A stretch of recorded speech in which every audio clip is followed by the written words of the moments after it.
بسم اللہ الرحمن الرحیم۔ السلام علیکم ورحمۃ اللہ وبرکاتہ۔ میرے واجب الاحترام دوستوں، آج کل ہمارے معاشرے میں الہاد والے لوگ اور جو لوگ اللہ رب العالمین کے وجود اور آخرت اور جناب محمد الرسول اللہ صلی اللہ علیہ وسلم کی رسالت کا انکار کرتے ہیں، وہ لوگ آج عقلی اعتراضات اور عقلی دلائل کی بنیاد پر ہمارے مسلمان نوجوانوں کو گمراہ کرنے میں لگے ہوئے ہیں، اور بدقسمتی سے ہمارے جتنے بھی طلباء کرام اور علماء کرام ہیں، ان میں سے 99% وہ ہے جو الہاد کے موضوع سے بے خبر ہے اور الہاد کے موضوع پر ان کا مطالعہ بہت کم ہوتا ہے۔ اسی وجہ سے ہمارے کالج اور یونیورسٹی کے جو مسلم نوجوان ہوتے ہیں وہ الہاد والے لوگوں سے متاثر ہوتے ہیں، اور وہ تشویش کا شکار بن کر اکثر نوجوان ایسے ہوتے ہیں جو الہاد والے عقائد اور نظریات کو قبول کر دیتے ہیں۔ تو اللہ رب العالمین ہمیں اور تمام مسلمانوں کو الہاد والوں کے خلاف اچھی طرح دلائل کے ساتھ بات کرنے کی توفیق عطا فرمائے، اور جتنے نوجوان یا جتنے ساتھی میری اس بات کو سنتے ہیں، اللہ رب العالمین مجھے اتنی توفیق دے کہ میں ان لوگوں کو بآسانی سمجھا سکوں اور وہ لوگ میری بات کو سمجھیں۔ تو اب آتے ہیں الہاد کی طرف۔ سب سے پہلے بات یاد رہے کہ یہ لوگ دراصل اللہ رب العالمین کے ذات کے بھی منکر ہے، اللہ کے وجود کا انکار کرتے ہیں، اور آخرت کے بھی منکرین ہے، اور اسی طرح رسالت مآب محمد مصطفیٰ صلی اللہ علیہ وسلم کی رسالت کا بھی انکار کر دیتے ہیں۔ تو اس کا بنیادی وجہ جو موجودہ دور میں جو لوگ ہیں جو ملحدین پائے جاتے ہیں، تو یہ پچھلے زمانے میں بعض ایسے سائنسدان لوگ گزرے ہیں جن کا نظریہ اٹھا کر یہ لوگ آج اپنے سامنے رکھ کر ان لوگوں کو اپنا ماڈل اور اپنا لیے ایک نمونہ سمجھ کر ان لوگوں کے عقائد اور نظریات کو فالو کرتے ہیں۔ دراصل الہاد والا جو موضوع وہ بڑا وسیع موضوع ہے، لیکن موجودہ دور میں جو لوگ ہیں وہ اللہ رب العالمین کی جو ذات ہے اس کا انکار کرتے ہوئے کالج اور یونیورسٹی میں جو سائنسی طلباء کرام ہوتے ہیں، جو سائنس کو پڑھتے ہیں، ان کے سامنے بڑے بڑے سائنسدان لوگوں کو رکھتے ہیں کہ بھائی دیکھیں یہ سائنسدان ہے، اس کی بات معتبر ہے، اور یہ بھی اللہ رب العالمین کے وجود کا انکار کرتے ہیں۔ ہمارے نوجوان گمراہ ہو جاتے ہیں۔ اس کے علاوہ اب آتے ہیں ایک سائنسدان گزرا ہے جو سائنسی دنیا کا بادشاہ تصور کیا جاتا ہے، اور وہ بڑے قابل بھی تھے لیکن غیر مسلم تھے، وہ اللہ کے وجود کا انکار کر گئے، تو اس کی قابلیت کوئی کام کی چیز نہیں رہی۔ آئزک نیوٹن ایک بڑے سائنسدان گزرے ہیں، اور ان کی پیدائش 25 دسمبر 1642 میں ہوئی ہے، اور نیوٹن کی وفات 20 مارچ 1727 میں ہوئی ہے۔ نیوٹن کا کہنا تھا کہ بھائی یہ جو لوگ قائل ہے کہ اللہ رب العالمین کی ذات موجود ہے، وہ نظام کو چلانے والی ذات ہے، تو یہ انکار کر دیتے تھے، اور یہ کہتے تھے کہ بھائی یہ جو نظام چلتا ہے اور کچھ قوانین کے محتاط اجرامی سماوی حرکت کرتے ہیں، اسی بنیاد پر یہ اللہ رب العالمین کے ذات کے منکر رہے ہیں۔ اس کے علاوہ والٹیئر یہ بھی ایک بہت بڑا سائنسدان گزرا ہے، اور اس کا اصل نام جو ہے وہ ہے فرانکو ماری آروے۔ اس کا کہنا ہے کہ اللہ رب العالمین نے اس کائنات اور دنیا کو پیدا کیا، اور پیدا کرنے کے بعد اللہ رب العالمین اور اس دنیا کے درمیان کوئی تعلق نہیں رہا ہے۔ اس کا مثال یوں دیتے ہیں فرانکو ماری آروے، وہ اس کا مثال یوں دیتے ہیں کہ جس طرح ایک گڑی ساز ایک گڑی بناتا ہے، گڑی کے پرزوں کو خاص ترتیب دے کر ایک گڑی کو بنا کر اس گڑی ساز اور گڑی کے درمیان تعلق ختم ہو جاتا ہے، اسی طرح اللہ رب العالمین اور اس دنیا کے درمیان، اس کائنات کے درمیان تعلق ختم ہو گیا ہے۔ اور یہ لوگ بڑے مثال بڑے دیتے ہیں اور لوگوں کو بڑے آسانی سے سمجھاتے ہیں اپنے عقائد اور نظریات کو۔ دیکھیں آپ کے ہاتھ میں گڑی ہے، گڑی بنانے والے نے گڑی کو بنا دیا، اب اس گڑی کا اور اس بنانے والے کا تعلق ہی نہیں رہا ہے، پتہ نہیں تو گڑی بنانے والا جاپان میں ہوگا، گڑی یہاں پاکستان میں آپ کے ہاتھ میں ہے، دونوں کا تعلق نہیں ہے۔ اسی طرح اگر ہم مان بھی لیں کہ اللہ رب العالمین نے اس کائنات کو پیدا کیا، اسی طرح پیدا کرنے کے بعد اس کائنات کے ساتھ اللہ کا کوئی تعلق نہیں ہے، یہ ملحدین لوگ کہتے ہیں۔ اس میں تیسرا نظریہ رکھنے والے جو لوگ ہوتے ہیں وہ ہر بات کو مشاہدہ کے طور پر قبول کرتے ہیں، اور مشاہدہ کے طور پر ہر بات کو تسلیم کرتے ہیں، اور جو بات وہ دیکھتے ہیں اس کو مانتے ہیں، اور جو نہیں دیکھتے اس کا انکار کر دیتے ہیں۔ جیسا کہ جوڈ ہیوم نام کے ایک سائنسدان گزرے ہیں، اس کا کہنا ہے کہ بھائی ہم اللہ رب العالمین کے وجود کو کیوں مانیں؟ ہم نے تو اس کائنات کو بنتے ہوئے بھی نہیں دیکھا ہے اور اس دنیا کو بناتے ہوئے اللہ رب العالمین کو بھی نہیں دیکھا ہے، اس لیے ہم اللہ کی ذات کو نہیں مانتے۔ اور جیسا کہ ہم گھڑی کو مانتے ہیں اور گھڑی بنانے والے کو مانتے ہیں کیونکہ ہم اس کو دیکھتے ہیں، لیکن ہم نے اللہ کی ذات کو نہیں دیکھا، اس لیے ہم اللہ تعالیٰ کی ذات کو نہیں مانتے ہیں۔ اس کے علاوہ یہ ملحدین جو لوگ ہوتے ہیں، ان لوگوں کا کہنا ہے کہ اگر واقعات فطری اسباب کے ماتحت صادر ہوتے ہیں تو یہ واقعات مافوق فطری اسباب کے بنائے ہوئے ہرگز نہیں ہو سکتے۔ اس کے علاوہ ان لوگوں کے ملحدین کے ہاں الہام اور وحی کی کوئی حقیقت نہیں ہے، بلکہ ان لوگوں کا کہنا ہے کہ الہام اور وحی بچپن میں دبے ہوئے محض کچھ خیالات ہیں۔ یہ لوگ اس وحی اور الہام سے بھی انکار کر دیتے ہیں۔ لیکن موجودہ دور کے جو ملحدین لوگ ہیں وہ کہتے ہیں کہ بھائی یہ پچھلے زمانے میں لوگ اللہ رب العالمین کو اس لیے مانتے تھے، اور علماء لوگ جو ہے وہ اللہ کی ذات کو اس لیے مانتے ہیں کیونکہ وہ لوگ سائنسی دنیا اور سائنسی معلومات سے بے خبر ہے۔ وہ لوگ اللہ کی ذات کو مان چکے ہیں جس زمانے میں سائنسی تحقیقات اس حد تک نہیں پہنچ سکی تھی کہ اس سورج کا نکل جانا، رات کا ہو جانا، دن کا ہو جانا، سورج کا نکل جانا، سورج کا غروب ہو جانا، اس کی اصل بنیادی وجہ کو لوگ نہیں سمجھ سکے تھے۔ وہ معلومات نہ ہونے کی بنیاد پر محض لوگوں نے بے بنیاد ایک تصور اور ایک خیال کیا کہ ایک ذات ہے جس کو خدا کہا جاتا ہے، وہ ذات سورج کو غروب بھی کر دیتا ہے اور سورج کو طلوع بھی کر دیتا ہے، اور رات کا یہ جو لمحہ ہوتا ہے اس کو دن میں بدل دینا، اور دن کا جو وقت ہوتا ہے پھر واپس رات کا آ جانا، یہ محض لوگ خیال اور لا علمی اور لا شعوری کی بنیاد پر کہتے تھے کہ اس سب کا کچھ کرنے کا بنیادی وجہ اللہ رب العالمین ہے کہ اس کے حکم پر یہ سب کچھ ہوتا ہے۔ ملحدین کہتے ہیں کہ یہ محض لا علمی اور لا شعوری کی بنیاد پر لوگ اس طرح ایک بے بنیاد خیالات اور تصورات کے قائل بن چکے تھے۔ لیکن آج کے دور میں سائنسی تحقیقات بڑے عروج پر ہیں، جیسا کہ پتہ چلا کہ اس کی اب دلیل دیکھیں۔ ان لوگوں کی دلیل کیسے دیتے ہیں کہ یہ دنیا خود بخود بن گئی، یا یہ سورج جو نکلتے ہیں یہ اللہ رب العالمین کے حکم پر نہیں نکلتا، اس کا غروب ہو جانا اللہ کے حکم پر نہیں ہوتا، بلکہ خود بخود کیسے ہو جاتا ہے؟ ایک قانون ہے جس کے ماتحت ہوتا ہے۔ وہ قانون یہ ہے کہ ملحدین لوگ کہتے ہیں کہ دراصل سورج کا غروب ہو جانا یا سورج کا نکل جانا یہ دراصل زمین کی گردش کی وجہ سے ہوتا ہے۔ یہ زمین گردش کرتی ہے جس کی وجہ سے سورج غروب بھی ہو جاتا ہے اور طلوع بھی ہو جاتا ہے۔ سورج غروب ہونے کی وجہ سے جو رات کا لمحہ ہوتا ہے وہ زمین کی گردش کی وجہ سے ہوتا ہے۔ یہ ان لوگوں کی دلیل ہے۔ اب اس لوگوں کا جو دعویٰ ہے اللہ رب العالمین کے ذات سے جو یہ لوگ انکار کرتے ہیں اور یہ لوگ کہتے ہیں کائنات اور دنیا خود بخود بن گئی، اب اس دعوے پر ان لوگوں کے پاس کوئی ٹھوس اور مضبوط دلیل موجود بالکل نہیں ہے۔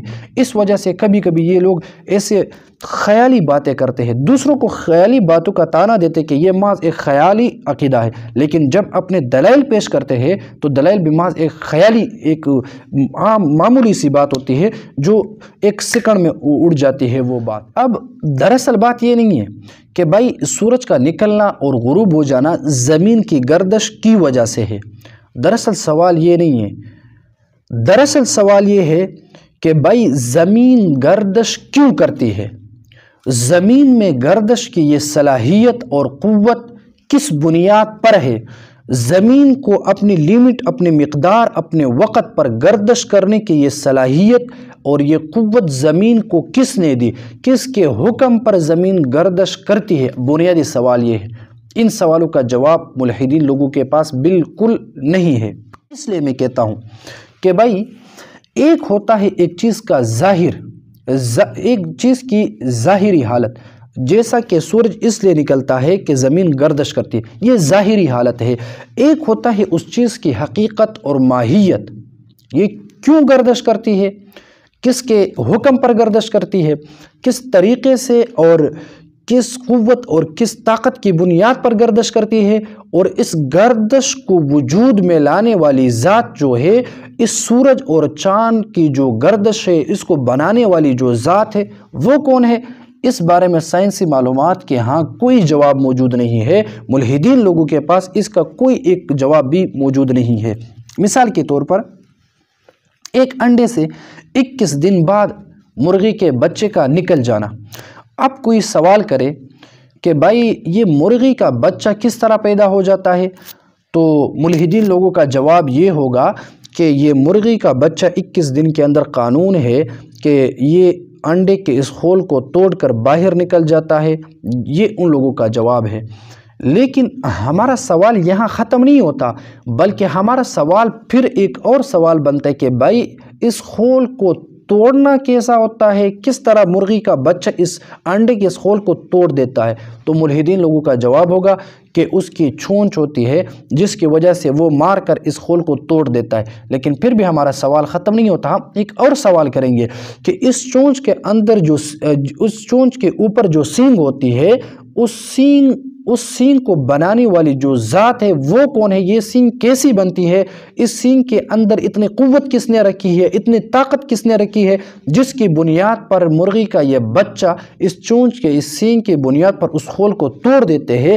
اس سینگ کے بنانے والے کون ہے، اس میں قوت رکھنے والے کون ہے، اور یہ سینگ کیسے بن جاتی ہے؟ اب ان تینوں سوالوں کا ملحدین کے پاس کوئی جواب موجود نہیں ہوتا۔ جب ان کے پاس موجود نہیں ہوتا جواب، تو وہ بے جواب ہو جاتے ہیں، لاجواب ہو جاتے ہیں، جس کی بنیاد پر وہ لوگ ان کا باطل اور ان کا دجل اور ان کا بے بنیاد عقیدہ جو ہوتا ہے وہ خوب آشکارا اور ظاہر ہو جاتا ہے۔ تو اسی طرح ہم ان لوگوں سے کہتے ہیں کہ یہ جو سورج کا طلوع ہو جانا، سورج کا غروب ہو جانا زمین کی گردش کی وجہ سے تو ہے، لیکن ہمارا سوال یہ نہیں ہے، بلکہ ہمارا سوال اب یہاں ہے کہ زمین اپنے اس مقدار میں جو گردش کرتی ہے، یہ کس کے کہنے پر کرتی ہے، کس کے حکم سے کرتی ہے؟ زمین کے اندر اتنے مقدار میں، اتنے لیمٹ کے اندر اس گردش کرنے کی صلاحیت اور قوت کس نے رکھی ہے؟ اور اس زمین کی حقیقت، ماہیت اور اس گردش کے تمام حقیقت اور ماہیت میں جو قوت رکھی گئی ہے، اس کی ماہیت کو بنانے والی جو ذات ہے وہ کون ہے، وہ کس نے بنائی؟ اس کا جواب بھی ملحدین کے پاس موجود نہیں ہوتا۔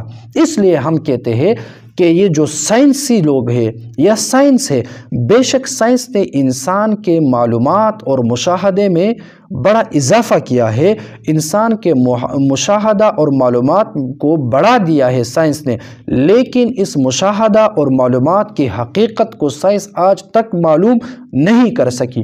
کیونکہ اس کے معلومات کرنے کے لیے مشاہدہ کی نہیں بلکہ ایمان بالغیب کی ضرورت ہوتی ہے، اور ایمان بالغیب نہ سائنسی جو آج کل کے غیر مسلم جو سائنسدان ہے وہ ایمان بالغیب کے قائل نہیں ہے، جس کی وجہ سے وہ غلط عقیدہ اور نظریہ پر چلتے ہیں۔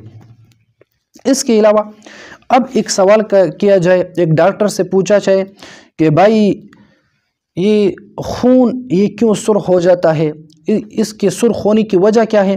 تو ڈاکٹر جواب دے گا کہ اس خون کے اندر نہایت چھوٹے چھوٹے اجزاء، ذرات ہوتے ہیں جس کی وجہ سے یہ خون سرخ ہو جاتا ہے۔ تو پھر ہمارا سوال یہاں ختم نہیں ہوگا، بلکہ ہم پھر سوال کریں گے کہ یہ ذرات کیوں سرخ ہوتے ہیں خون کے اندر؟ تو پھر جواب آئے گا کہ ان ذرات میں ایک خاص قسم کا مادہ موجود ہوتا ہے، اس مادے کا نام جو ہے ہیموگلوبن ہے۔ وہ دراصل یہ مادہ پھیپھڑے میں آکسیجن جذب کرتا ہے تو گہرا سرخ ہو جاتا ہے، اس کی وجہ سے خون سرخ ہو جاتا ہے۔ تو اب بھی ہمارا سوال ختم نہیں ہوتا، بلکہ ہم پھر سوال کریں گے کہ بھائی ہیموگلوبن کے حامل سرخ ذرات کہاں سے آ گئے؟ ہم پھر اسی طرح سوال کو دہرائیں گے تو پھر آخری نتیجے پر جو سوال کے جواب ہمیں ملے گا وہ یہی ہوتا ہے کہ یہ قدرت کا قانون ہے، یہ اللہ رب العالمین کی جو قدرت ہے اس کا قانون ہے۔ یعنی جب بھی ملحدین لوگ اپنا دعویٰ پیش کر کے اس پر ایک دلیل پیش کرتے ہیں، جیسا کہ یہ کہتے ہیں کہ خون سرخ ہوتا ہے، کیوں سرخ ہوتا ہے؟ اس میں اجزاء موجود ہوتے ہیں، یہ اجزاء، یہ جو ذرات ہے تو ہے، یہ ذرات کیوں سرخ ہوتے ہیں؟ یہ ذرات اس لیے سرخ ہوتے ہیں کہ اس میں خاص قسم کا ہیموگلوبن ایک مادہ ہوتا ہے جس کی وجہ سے سرخ ہے۔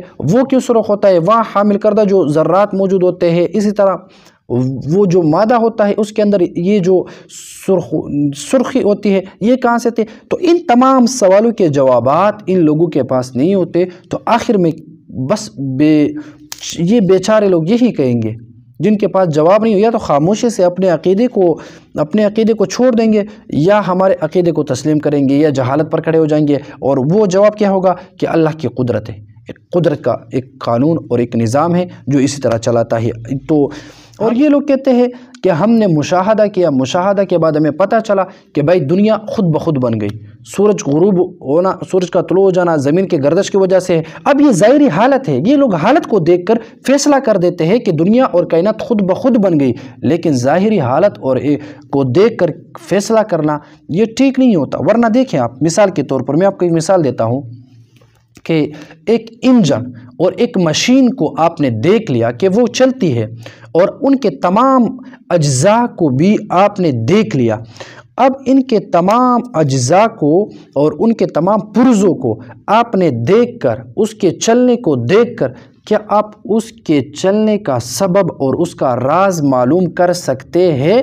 کیا کسی مشین یا کسی انجن کے تمام پرزوں کو دیکھ کر اور اس کے چلنے کو دیکھ کر اس کے بنانے والے کے بارے میں آپ کو علم ہو جاتی ہے یا نہیں؟ بالکل نہیں۔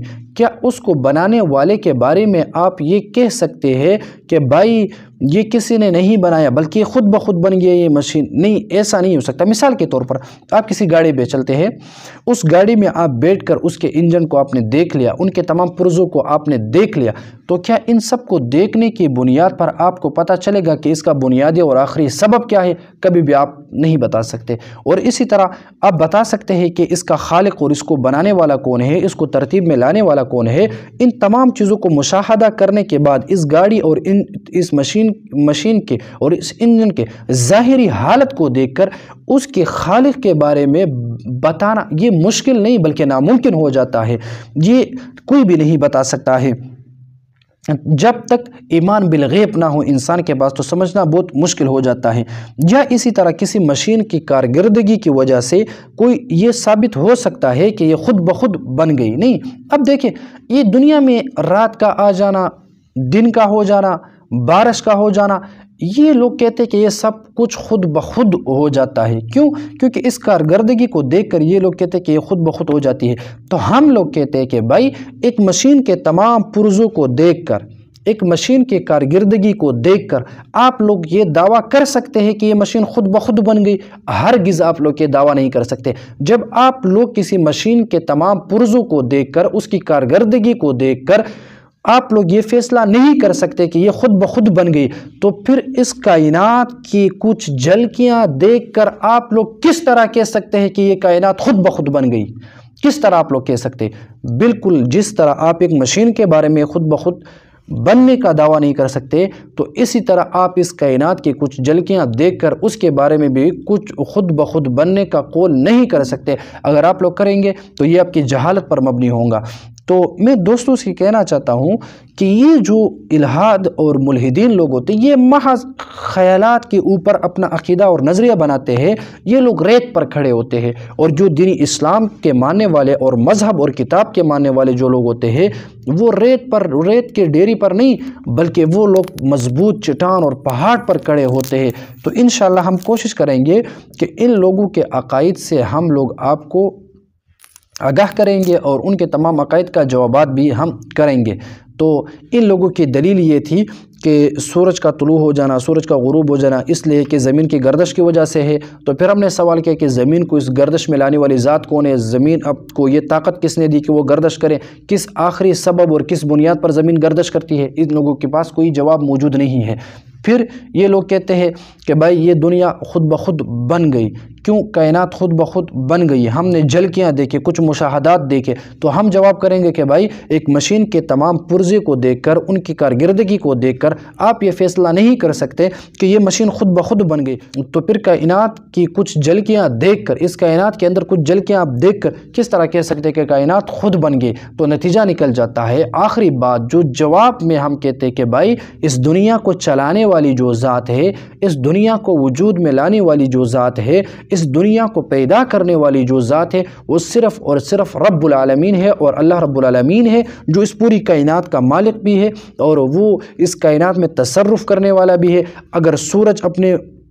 اگر زمین اپنے وقت پر اپنی لمٹ کے اندر اپنے مدار میں گردش کرتی ہے تو اس گردش کو اس ترتیب پر مقرر کرنے والی جو ذات ہے وہ بھی اللہ ہے، اور سورج کا غروب ہو جانا اور نکلنا یہ بھی اللہ تعالیٰ کی طرف سے حکم ہے۔ تو تمام چیزیں جو ہوتی ہے، جو بھی ہے اس دنیا میں، جو بھی ہوتا ہے اس دنیا میں، وہ دراصل اللہ رب العالمین کے حکم پر ہوتا ہے، اور جو لوگ اللہ تعالیٰ کے وجود کا انکار کرتے ہیں وہ کبھی بھی اپنے اس عقیدے پر ایک مضبوط اور ٹھوس دلیل پیش نہیں کر سکتے ہیں۔ انشاءاللہ ہم قیامت کی صبح تک ان لوگوں کے منتظر رہیں گے کہ کوئی ایک قابل قبول اور ایک معقول اور ایک ٹھوس دلیل اپنے اس دعوے پر پیش کرے، تاکہ ہمیں بھی پتہ چلے کہ آپ ملحدین لوگ کتنے پانی میں ہیں، کتنے پانی کے اندر آپ لوگ ہیں، اور تاکہ پتہ چلے لوگوں کے بھی دودھ کا دودھ اور پانی کا پانی کہ آپ کا نظریہ اور عقیدہ ٹھیک ہے یا مذہب اور کتاب کو ماننے والے اور اللہ تعالیٰ کی ذات کو ماننے والے لوگ برحق ہے۔